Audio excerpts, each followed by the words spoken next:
Hello, hello. I'm Britt Brandon. I'm so excited to be able to bring you a quick video on why and how we can prevent burnout with exercise.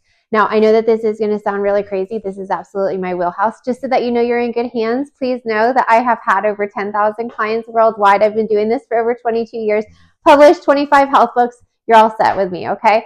So we are going to talk a little bit about burnout, okay? So burnout, like I said in the introduction video to this series, it does not discriminate. Whether you are male, female, rich, poor, married, single, kids, no kids, doesn't matter. You can experience burnout, and it is a real thing. And so you will experience a number of symptoms that are associated with burnout, and they can range, totally unique to you. So for myself, I literally feel like my bones ache. So I am running on fumes. I'm tired when I even first wake up. I am tired all throughout the day. I can be cranky and moody, and I am sad and tired, and range of emotions all over the place, appetite all over the place, and it's mayhem. So the best way that you can actually treat your burnout and actually prevent it and recover from it. So it's a three-pronged approach here. We can use exercise, we can use nutrition, we can use mindfulness. There are a number of different approaches to resolving, preventing, and recovering from burnout. And so I'm going to be teaching you today about how we can use fitness to our benefit.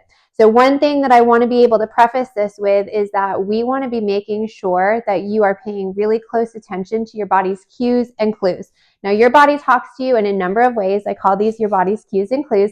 And that is through energy, hunger, strength, and stamina, and sleep. Those are the four that I use with my clients. But you can also use mood and emotions that are also tied in with that. Stress is another one. So if you want to be kind of like trying to check in with yourself multiple times throughout the day on those, you can really set yourself up for success by just paying attention to what your body is feeling and experiencing. And you can start to make connections between how your body is feeling and things that are happening so that you can actually see that there's a causal effect, right? So that you can be more aware, like my body likes this, my body doesn't like this.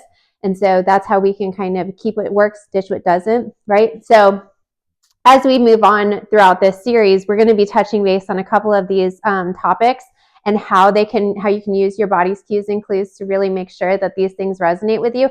And fitness is going to be the first one, because I want to be able to really stress that when you are stressed, stressful situations, including stressful exercise, high intensity exercise, is really not good. So if you can think about kind of like a coal burning stove, right? So we want to be putting coal on there. The fire uses that coal, burns through it, and then you need to add more to it. When there's no coal, right, those flames are completely diminished. And then if we keep trying to stoke that fire with no coal, it's just fumes, right? So that's like the perfect illustration of when you are trying to, keep exercising at a high intensity rate, even though there's no fuel at all. It's like that fire that won't burn. It's that car that won't go. And so we want to be able to instead really try to nurture our bodies through nutrition and all of these other things that we're going to be covering throughout this series, but also making sure that we are not engaging in high intensity exercise. You need to be really paying close attention to your running, to your HIIT workouts, to any kind of exercise that's going to be really physically demanding. Even mentally demanding can be too much. But we want to be making sure that you are not taxing your systems, and I'm going to tell you why. Cortisol is this really great special hormone that we have, right? So cortisol, fantastic hormone. And what she does is she comes in and makes sure that everything, whether it's your sleep habits or your stress, are all being regulated beautifully. And how does she do that? She messes with our blood sugar to make sure that we are adequately fueling ourselves. So if you think about it, back in the day when you would be, a caveman chased by a saber-toothed tiger, cortisol is what's going to help your adrenaline fluctuate, and it's going to utilize your carbs and make sure that you have that spot on energy that's needed like in that immediate moment. But nowadays, when we have that saber-toothed tiger experience, it's not in that moment where our adrenaline jumps up and then we get to have it go back down. We have it from like being late, from a missed deadline, from an issue with our kids, from marital distress, or family arguments, or whatever the case might be. And so instead of having it just be this isolated situation where our adrenaline gets to spike and then goes back down, we have it for a prolonged period of time. And so our cortisol fluctuations are all over the place. And so cortisol, when that fluctuates, it impacts our sleep, as we know, but then also it impacts our carb cravings. So when we have cortisol go up and down and all kinds of crazy, it also impacts blood sugar. So what happens when our blood sugar dips? Let's take a quick field trip down blood sugar lane. Okay, I have a best friend who has diabetes. Until I had a best friend who had diabetes, I had no idea how crazy blood sugar really is. Even though I've been doing this for years and years and years, and I know the direct effect that we can have on our energy levels, on our, everything seems to be related to how we eat and what we eat. I never had any idea that it was so intricately tied to our blood sugar fluctuations. So let's just use my normal day, okay, for example. So when I go through my day, I wake up in the morning and I've pretty much been fasting since 6 p.m. the night before, right? Because I've eaten my last dinner. I don't eat after. Ideally, I don't eat after dinner. And then I go to sleep and then I fast all the way through the night. So my blood sugar's, pretty low. It's not super, super low, dangerously so, but it's low. So I need sustenance. So when, I start moving through my morning, normally because I do intermittent fasting, I'm not going to be eating right away. But when I do, it's going to spike my blood sugar a little bit.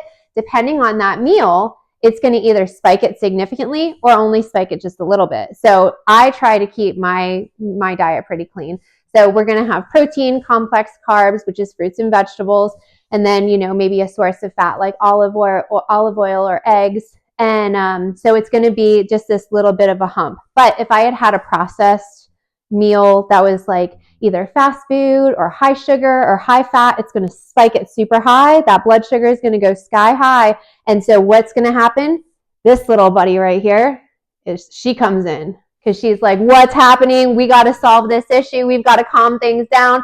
So she comes in, she starts trying to mess with our blood sugar. Well, what happens to that? So our blood sugar starts being messed with, but then we also have our pancreas coming in to save the day, releasing all kinds of insulin. So now what happens? Now our blood sugar goes whoop, super low, right? Because not only do we have cortisol trying to come to save the day, we also have our pancreas kind of trying to come to save the day. So now we're really low. This is completely different than just if we were to have, a normal healthy meal that was going to be kind of like saving our blood sugar from spiking and dipping super, super high and super, super low. So when we have those spikes in blood sugar, though, they'll go really high, really low. The high is going to make it so that we have all of this energy that our body needs to burn off. But that low is when we start craving carbs because our body's like, hello, we need to have some sugar. We need to have some energy. So that's what's going to make you crave carbs because all of a sudden your body knows that the simplest way to increase that blood sugar is going to be through simple carbs, simple sugars, simple carbs. And so those are obviously going to be sweets, refined breads, all kinds of stuff that's like not so healthy for you. So the thing that we really want to try to do is naturally save our blood sugar from spiking and dipping, okay? So that's going to be one of the best things that we can do in terms of nutrition. Like I said, the more that you can just eat a balanced meal of healthy, lean protein, complex carbs, and then healthy fats, the better. But then when it comes to fitness, right? Fitness is going to do the same kind of thing to your blood sugar, right? So what's going to happen if you do HIIT workouts are going to make a major demand on that blood sugar, right? So that blood sugar is what's controlling the energy levels that your body gets to experience. And so if we start putting this crazy, crazy, crazy high demand on your body and on its systems, it's going to deplete this like so fast and so hard. And so what's going to happen? It's going to trigger this crazy lady to come out to play. Okay. And we do not want her to come out to play. Okay. So we want to keep this as smooth sailing as possible. And so you can do that, like I said, through that healthy meal that's going to be lean protein, complex carbs, and healthy fat. But you can also do it through low impact exercise. Yay! So what are we going to be doing for low impact exercise? Oh, I'm so glad you asked. Okay, so low impact exercise. It is my absolute favorite. So guess what? When I was 37 years old, okay, I was teaching HIIT almost every day and loving it, right? And then all of a sudden it was like, bam, I woke up and was like, oh my gosh, I have to teach today. I do not want to do this class today. And then that one day turned into a week, turned into a month, and I was hating HIIT. My bones ached, right? So that's signal number one. I was absolutely famished constantly. I was so hungry. I felt like I could not get enough food. And so that was number two. My sleep was disrupted. Number three, and I felt like I had zero strength and stamina to be able to exercise. Number four. So it was all four of my body's cues and clues were screaming that this was not good for me. Okay. And so instead, I was talking to a client and we were trying to organize a new training protocol for her. And I was like, why don't we try something that's low impact between walking, and this is my favorite one. So we're going to star her. So walking, and the other is going to be something like Pilates, right? So we have Pilates. Sorry that this looks so messy. Or yoga, right? Yoga. Swimming, biking, and these are all being kept in low intensity, okay? And these not only are low intensity, right? Low intensity, they are also helping us stay calm and be mindful, right? So one of the things that my favorite time of the day is I have dogs, and so they love to walk. I love to walk them. I love to be outside in the fresh air, getting, like my natural vitamin D from the sunlight, but also just being able to quiet my mind. I was just talking to a client about this yesterday, where we need to get away from our screens. If you have a high intensity job, even where your cortisol, right? We do not want her to come out to play. So how are we going to keep her inside? We don't want her to come out to play. So how do we keep her inside? We keep our stress levels super, super low. So we're going to talk about that in a future teaching too. But in the meantime, getting outside, being able to practice some mindfulness, right? We want to be able to listen to the sounds outside, listen to, all of the things that are happening in your environment, paying attention to all of your senses and how your environment is feeling in that moment. Those are the things that we want to be doing, okay? And so if you can utilize a form of fitness that's going to be able to avoid the intensity, right? Avoid intensity and instead stay low impact, that's going to be super key, okay? So I hope this helped. I hope everybody who has been feeling the symptoms of burnout feels like you are super empowered to be able to start using fitness for your good. Okay, so stay tuned. We're going to be covering all kinds of different topics that are going to help you avoid, treat, and prevent burnout. And then we'll be able to live happily ever after. All right, I'll talk to you soon. Bye.